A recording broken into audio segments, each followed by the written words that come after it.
আমরা আজকে স্মৃতিচিহ্ন কবিতা যেটা কামিনী রায়ের লেখা সেইখান থেকে তোমরা তোমাদের প্রিয় কয়েকটা লাইন আমাকে বুঝিয়ে বলতে হবে।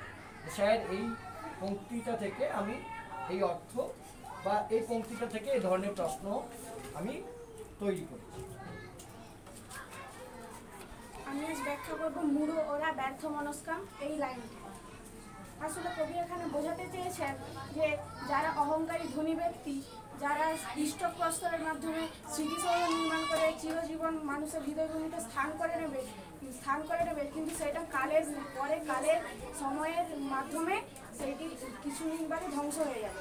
কিন্তু যারা সমাজ কল্যাণমূলক কাজ, যারা জনকল্যাণমূলক কাজ, সমাজসেবার মাধ্যমে মানব হৃদয়ভূমিতে চিরদিন স্থান করে নেবে, তারাই একমাত্র সময়ের পরে নিত্য সমুজ্জ্বল হয়ে থাকবে।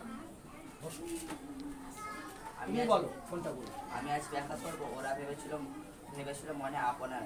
এখানে কবি বলতে চেয়েছেন যারা প্রাচীনকালে রাজা মহারাজারা তারা বড় বড় স্মৃতিসৌধ কাগজে তাদের বড় বড় নাম লিখে গিয়েছিল, তারা সময়ের সাথে স্মৃতিসৌধ আর কাগজ সব মিটে যাবে। কবি এখানে এটাই বলতে চেয়েছেন। তুমি বলো কোনটা বলবে? আমি এখানে মানব হৃদয় ভূমি করি অধিকার এই লাইনটি বলবো। এখানে বোঝাতে চেয়েছেন যে ভালো কাজ, ভালো সামাজিক কাজ এবং লেখা চিরদিন তাদের মন জয় করে দেবে এই লাইনটি। দরিদ্র আছিল তারা এই লাইনটি ব্যাখ্যা করতে চাই। দরিদ্র আছিল তারা এই পংক্তিটি নেওয়া হয়েছে কামিনী রায়ের লেখা একটি কবিতা স্মৃতিচিহ্ন কবিতা থেকে। এই লাইনটির মাধ্যমে কবি বোঝাতে চেয়েছেন যারা দরিদ্র ছিল, অর্থাৎ যাদের ক্ষমতা ছিল না কোনো ইট প্রস্তর জড়ো করবার, তাদের ইট প্রস্তর দিয়ে কোনো সৌধ বানানোর ক্ষমতা ছিল না, টাকা পয়সা কিছু ছিল না, তারা বিভিন্ন সমাজ কল্যাণমূলক কাজের দ্বারা মানব হৃদয় ভূমি অধিকার করে রয়েছে আজ পর্যন্ত, এবং তাদের রাজত্ব সারা জীবন অক্ষুণ্ণ রয়েছে। এই লাইনটির সঙ্গীতা বলো।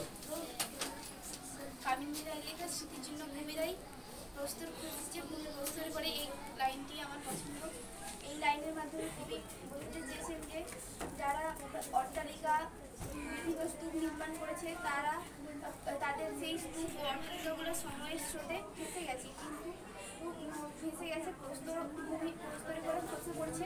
কিন্তু যারা সমাজ কল্যাণমূলক কাজ করছে তাদের সেই কাজের মাধ্যমে মানুষের হৃদয়ে চিরস্থায়ী। ব্যাখ্যা করবো কার সাথে যৌথ না মৃত্যু সমুদ্র লাইন।